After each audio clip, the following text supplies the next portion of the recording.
कुंदन और केशवी बेहद गरीब थे। उनके लिए अच्छा खाना एक सपने जैसा था। ऐसे में एक बार अचानक कुंदन के साथ एक हादसा हो जाता है, जिसके बाद केशवी ने अपनी घर गृहस्थी कैसे संभाली, ये जानने के लिए देखते हैं गरीब प्याज पराठा वाली। कुंदन सब्जी मंडी में सफाई का काम करता था और केशवी लोगों के घरों में खाना बनाती थी। कुंदन को उसके काम के लिए 2,000 रुपए और केशवी को 3,000 रुपए मिलते थे। ऐसे में दोनों की जिंदगी बड़ी मुश्किलों में बीत रही थी।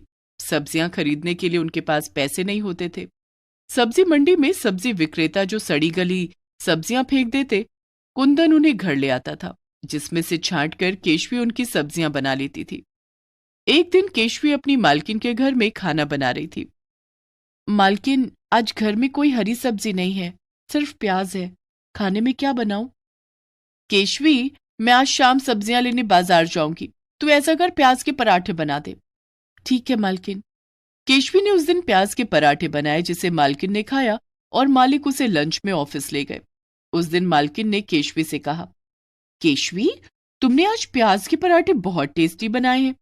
तेरे मालिक के ऑफिस में तेरे बनाए प्याज के पराठों की लूट मच गई। उनके दोस्तों ने कल प्याज के पराठों की डिमांड की है। ठीक है मालकिन, मैं कल ढेर सारे प्याज के पराठे बना दूंगी, साथ में धनिया पुदीना की चटनी भी बना दूंगी। दूसरे दिन केशवी अपनी मालकिन के घर में ढेर सारे प्याज के पराठे बनाती है। उसने साथ में धनिया और पुदीने की हरी चटनी भी बनाई। वो लंच में पैक करके मालिक को देती है। मालकिन, अगर आप बुरा ना मानो तो कुछ पराठे मैं घर के लिए रख लूं? हाँ हाँ केशवी, रख ले, आखिर ये तेरी तो मेहनत है। केशवी 2 पराठे बांधकर घर ले आती है। रात में वो वही पराठे कुंदन को खाने के लिए देती है, जिसे खाकर कुंदन कहता है, इतने स्वादिष्ट प्याज के पराठे किसने बनाए? मैंने बनाए हैं। आज मालिक के दोस्तों ने मेरे हाथों के बने प्याज के पराठे मंगवाए थे। केशवी, तुम्हारे हाथों में जो हुनर है, इसके लिए तुम्हें ज्यादा पैसे मिलने चाहिए। तुम अपनी मालकिन से तनख्वाह बढ़ाने के लिए क्यों नहीं कहती? वैसे भी 5,000 रुपए में हमारा गुजारा कितनी मुश्किल से होता है, तुम तो जानती हो। आप ठीक कह रहे हैं, मैं कल ही मालकिन से तनख्वाह बढ़ाने के लिए कहूंगी। दूसरे दिन केशवी जब काम पर जाती है तो अपनी मालकिन से तनख्वाह बढ़ाने की बात करती है। देखो केशवी, तुम्हारे काम के हिसाब से 3,000 रुपए काफी हैं। मैंने सभी घरों में पता किया है, वे सभी खाना बनाने वाली को 3,000 रुपए देते हैं। लेकिन मालकिन, आप तो जानती हैं कि मेरे पति सब्जी मंडी में मामूली सफाई कर्मी हैं। उनकी तनख्वाह बहुत कम है। इतने कम पैसों में हमारा गुजारा बहुत मुश्किलों से चलता है। चाहे कुछ भी हो केशवी, मैं तुम्हारी तनख्वाह नहीं बढ़ाऊंगी। अगर तुम्हें तुम्हारी तनख्वाह कम लगती है तो तुम काम छोड़ सकती हो। नहीं मालकिन, मैं काम नहीं छोड़ूंगी। आप चाहे तनख्वाह न बढ़ाएं, लेकिन काम छोड़ने के लिए मत बोलिए। मालकिन की धमकी से केशवी डर गई थी। उसने मन ही मन सोचा कि काम छूट गया तो ये 3,000 रुपए भी नहीं मिलेंगे, फिर अगला काम न जाने कब मिले। केशवी दुखी मन से घर की ओर जाने लगती है। उस दिन काफी तेज बारिश हो रही थी।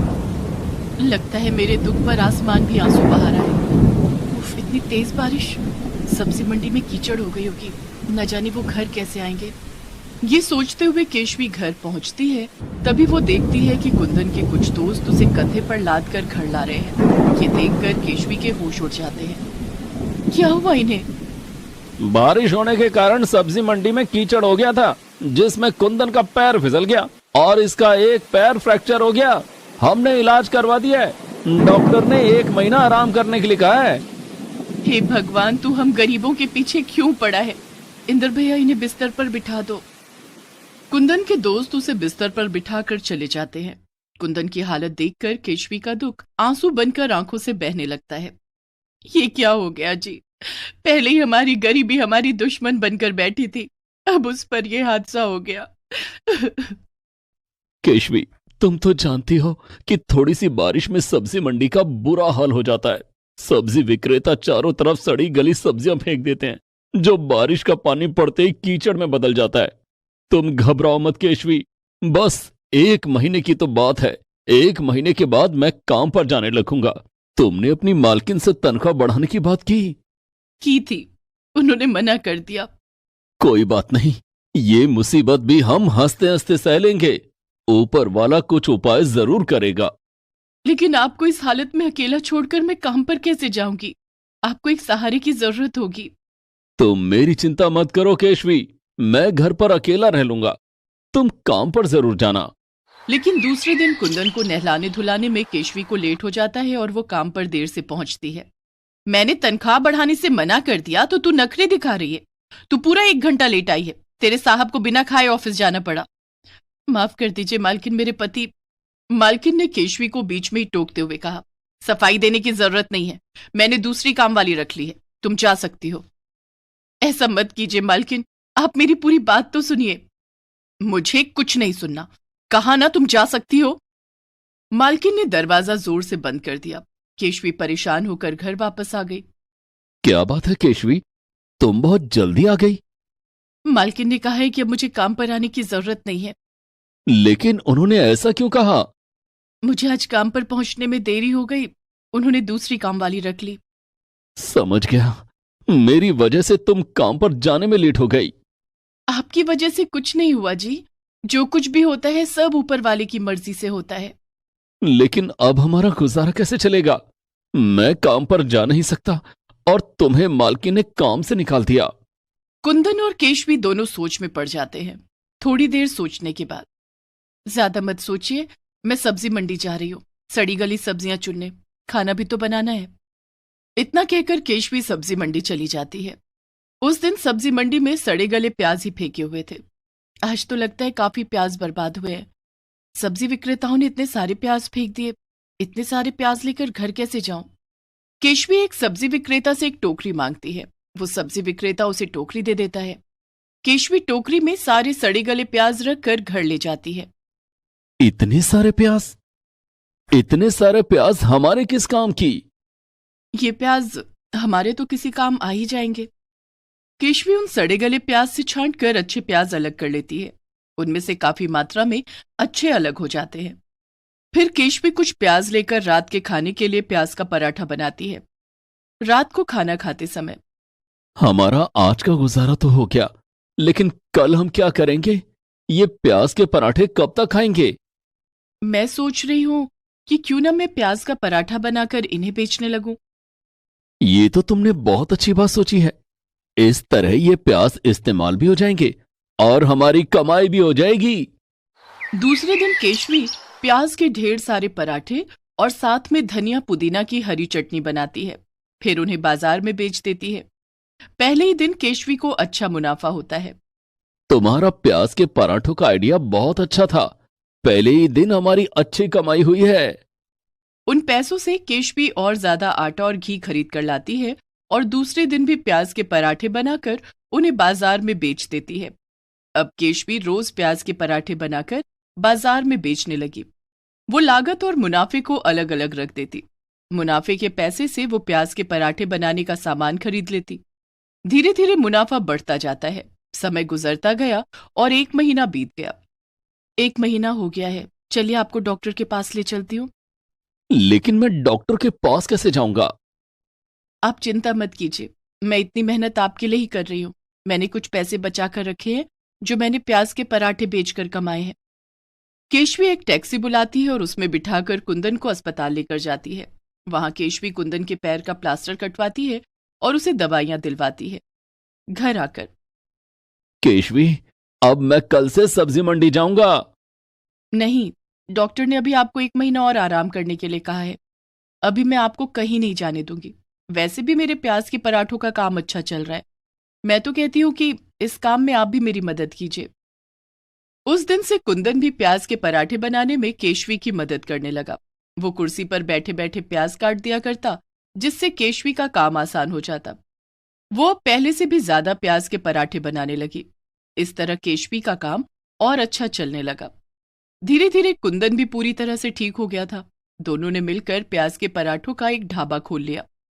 कुंदन और केशवी के प्याज के पराठे दूर दूर तक मशहूर हो गए थे। लोग एक पराठा खाने आते और 4 पैक करा कर ले जाते। केशवी, जिस तरह से ग्राहकों को हमारे प्याज के पराठे पसंद आ रहे हैं, उससे लगता है कि हम बहुत जल्द अपना एक होटल खोल लेंगे। आप सही कह रहे हैं। अब हमारी खुशियों के दिन दूर नहीं। कुछ महीनों बाद कुंदन और केशवी प्याज के पराठे बेचकर अमीर हो गए और अपना एक होटल खोल लिया।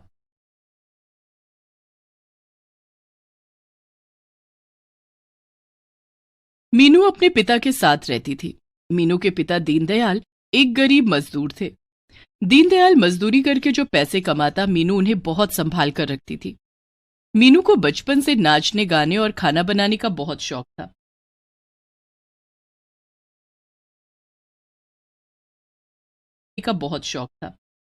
और एक दिन मीनू ने कुल्हड़ पिज्जा बनाकर सबका दिल जीत लिया। मीनू की मां बचपन में ही उसे छोड़कर चली गई थी। जब मीनू 6 साल की थी, मीनू के पिता दीनदयाल ने ही उसे पाला और मां का प्यार दिया।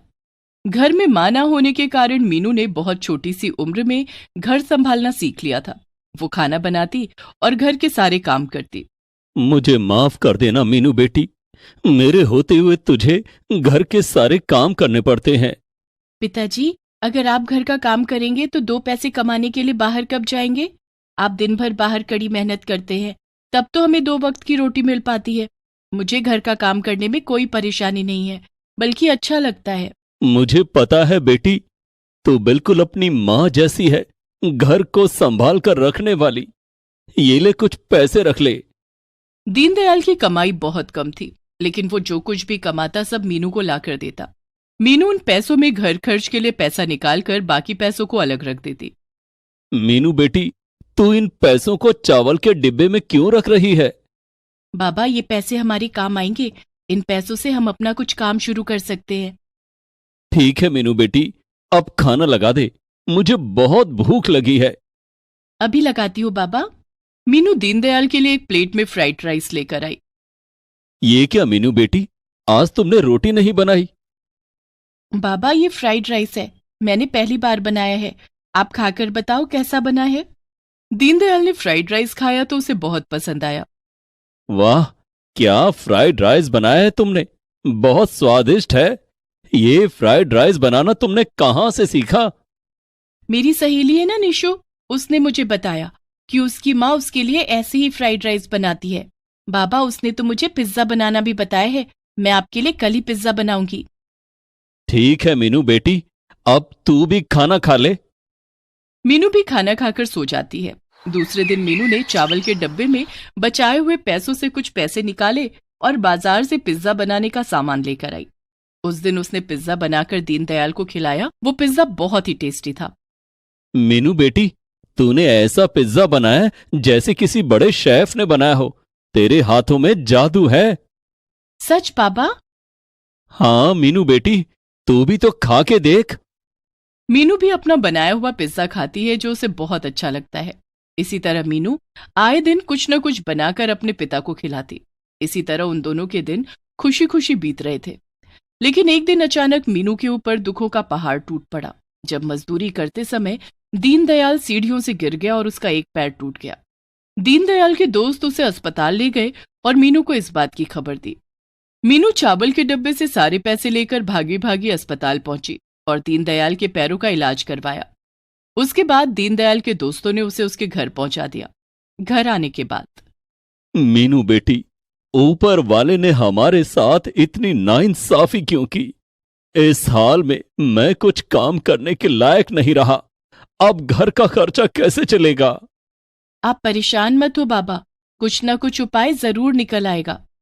चिंता तो अब मीनू को भी थी, क्योंकि उसके बचाए हुए सारे पैसे दीनदयाल के इलाज में खर्च हो गए थे। लेकिन मीनू एक खुशहाल और जिंदा दिल लड़की थी। वो कठिन परिस्थितियों से हार मानने वाली नहीं थी। दूसरे दिन मीनू घर के बाहर बैठी थी, तभी उसकी सहेली निशु वहां आई। वो 2 कुल्हड़ में चाय लेकर आई थी। उसने एक कुल्हड़ मीनू को देते हुए कहा, ये ले मीनू, ये कुल्हड़ वाली स्पेशल चाय मेरी माँ ने बनाया है, सोचा तेरे लिए लेती चलूं। मीनू ने कुल्हड़ वाली चाय पी। कुल्हड़ में चाय पीने का स्वाद ही अलग होता है। ये आम चाय की तरह नहीं होती। इसकी खुशबू मन को खुश कर देती है। इसीलिए तो ये कुल्हड़ वाली चाय मैं तेरे लिए लाई थी। मतलब, तू क्या कहना चाहती है? कल जब मैं अपनी माँ के साथ बाजार गई थी तो देखा एक आदमी कुल्हड़ में पिज्जा बेच रहा था और उसका पिज्जा खाने के लिए लोगों की भीड़ लगी हुई थी। कुल्हड़ में पिज्जा? हाँ, कुल्हड़ में पिज्जा। तू तो पिज्जा अच्छा बनाती है, तू क्यों नहीं करती ऐसा कुछ? लेकिन अब तो मेरे पास पैसे नहीं बचे हैं, घर में खाने के लिए एक दाना नहीं है। मैं कुल्हड़ और पिज्जा बनाने का सामान कैसे खरीदूंगी? मैं अपनी माँ से कह के तुझे कुछ पैसे दिला दूंगी। जब तेरा काम चल जाए तो पैसे लौटा देना। क्या आंटी जी पैसे देने के लिए मान जाएंगी? हाँ, मैंने तो माँ से बात भी कर ली है, तो रुक, मैं अभी पैसे लेकर आती हूँ। निशु अपने घर गई और अपनी माँ से पैसे मांगकर लाती है और मीनू को दे देती है। इन पैसों से तू कुल्हड़ पिज्जा का काम शुरू कर दे, तेरी सारी परेशानी दूर हो जाएगी। मीनू ने वो पैसे ले लिए और घर आकर दीनदयाल को सारी बात बताई। मीनू बेटी, ऐसे किसी से पैसे लेना अच्छी बात नहीं है। तू अभी निशु के घर जाकर इन पैसों को वापस कर दे। लेकिन बाबा, इसमें गलत क्या है? जब हमारा काम चल जाएगा तो मैं ये पैसे निशु को वापस कर दूंगी। ठीक है मीनू बेटी, लेकिन मुझे तेरा ये काम करना बिल्कुल अच्छा नहीं लग रहा है। तुझे मेरी वजह से ये सब करना पड़ रहा है। बाबा, आपने जानबूझकर तो कुछ नहीं किया ना, और हो सकता है हमारा ये काम अच्छा चल जाए और ज्यादा आमदनी होने लगे, फिर तो आपको मजदूरी करने की भी जरूरत नहीं पड़ेगी। दूसरे दिन मीनू ने बाजार जाकर कुल्हड़ और पिज्जा बनाने का सामान खरीदा और घर आकर कुल्हड़ में पिज्जा बनाया। फिर उसने घर में रखी एक टेबल को बाहर निकाला और उस पर कुल्हड़ वाला पिज्जा रखकर आवाजें लगाने लगी। आइए आइए, कुल्हड़ वाला पिज्जा खाइए, आइए आइए, कुल्हड़ वाला पिज्जा खाइए। लेकिन आवाजें लगाने के बाद भी कोई उसका कुल्हड़ वाला पिज्जा खाने के लिए नहीं आया। इतने में निशु वहां आती है। क्या यार निशु, मैंने इतनी मेहनत से कुल्हड़ वाला पिज्जा बनाया, लेकिन कोई ग्राहक ही नहीं आया। लगता है मेरा कुल्हड़ वाला पिज्जा यूं ही बर्बाद हो जाएगा। ऐसे कैसे बर्बाद हो जाएगा? तू अपने पिज्जा को अलग तरह से बेच। अलग तरह से कैसे? देख, तुझे तो नाचने गाने का भी शौक है, तो तू आवाज लगा, आइए आइए, कुल्हड़ वाला डांस पिज्जा खाइए। और जब कोई ग्राहक तेरा कुल्हड़ पिज्जा खरीदने आए तो उसे डांस करते हुए पिज्जा देना। फिर देखना, लोग तेरा डांस देखने भी आएंगे और पिज्जा खाने भी आएंगे। अरे वाह निशु, तेरा आइडिया तो बहुत अच्छा है। अब मीनू ने ऐसा ही किया और आवाजें लगाने लगी। आइए आइए, कुल्हड़ वाला डांस पिज्जा खाइए, आइए आइए, कुल्हड़ वाला डांस पिज्जा खाइए। मीनू की आवाज सुनकर राहगीर चौंक गए। अरे भाई, ये कुल्हड़ वाला डांस पिज्जा कैसा होता है? पता नहीं भाई, मैंने तो पहले कभी नहीं सुना। चलो चलकर खाते हैं, हम भी देखें ये कुल्हड़ वाला डांस पिज्जा क्या है। सभी लोग मीनू के स्टॉल के पास आए और बोले, अरे जरा हमें देना कुल्हड़ वाला डांस पिज्जा। अभी लीजिए बाबूजी। मीनू डांस करते हुए सबके हाथों में कुल्हड़ वाला पिज्जा देने लगी। सभी ग्राहकों को मीनू का ये अंदाज बहुत पसंद आया। लोग उसका डांस देखने और कुल्हड़ वाला पिज्जा खाने के लिए आने लगे। थोड़ी ही देर में मीनू के स्टॉल के पास भीड़ लग गई और उसके सारे पिज्जा बिक गए। पहले दिन मीनू की अच्छी कमाई हुई। दूसरे दिन उसने फिर से कुल्हड़ वाला पिज्जा बनाया और आवाजें लगाने लगी। आइए आइए, कुल्हड़ वाला डांस पिज्जा खाइए, आइए आइए, कुल्हड़ वाला डांस पिज्जा खाइए। अरे भाई, ये पिज्जा वाली बहुत स्वादिष्ट पिज्जा बनाती है। पूरे शहर में इसकी तरह डांस करते हुए पिज्जा कोई नहीं खिलाता, और रेट भी काफी रीजनेबल है। चलो चलकर पिज्जा खाएं। हाँ हाँ भाई, चलो। इस तरह सभी लोग मीनू के स्टॉल पर कुल्हड़ पिज्जा खाने आते हैं। मीनू सबको डांस करते हुए पिज्जा देती। अब पूरे शहर में मीनू के चर्चे हो रहे थे कि कोई कुल्हड़ पिज्जा वाली है जो डांस करते हुए सबको पिज्जा खिलाती है। दूर दूर से बूढ़े, बच्चे, जवान मीनू का कुल्हड़ पिज्जा खाने के लिए आने लगे। इस तरह से धीरे धीरे मीनू का काम बहुत अच्छा चलने लगा। उसने निशु के पैसे भी उसे लौटा दिए। कुछ दिनों के बाद दीनदयाल का पैर भी ठीक हो गया। मीनू बेटी, अब मैं ठीक हो गया हूं, मैं काम पर जाने लगूंगा। तू ये कुल्हड़ पिज्जा का काम छोड़ दे।